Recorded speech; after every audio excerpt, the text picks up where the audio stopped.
কারোর কাছ থেকে সার্টিফিকেট নিতে হবে না। আমি এখানে বিতর্কিত কথা বলবো না, আমি মুখ্যমন্ত্রী, আমি এখন সকলের।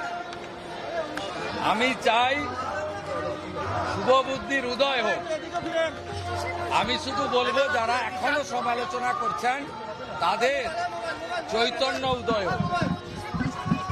আসল বাংলার অনেক ক্ষতি হয়ে গেছে, শিক্ষা হারিয়ে গেছে, সংস্কৃতি ধ্বংস হয়ে গেছে। আমরা বাংলাটাকে নবনির্মাণ করি, অনেক দায়িত্ব। এখন এইসব রাজনৈতিক কচকচানি, একে অপরের সমালোচনার সময় নয়। যারা করতে চাইছে করুন, আমরা শুধু এগিয়ে যাব। উইসাল আমরা করব জয়। আমি বিবেকানন্দের ভাষায় চড়ুইবতী।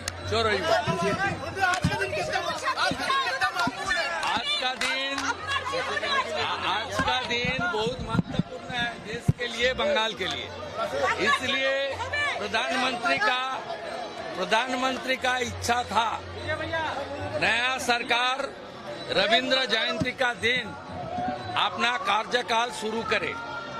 इसलिए हम लोग प्रधानमंत्री जी का नेतृत्व में कवि गुरु को प्रणाम करते हुए आज संविधान को मानते हुए ओथ टेकिंग किया, शपथ लिया है।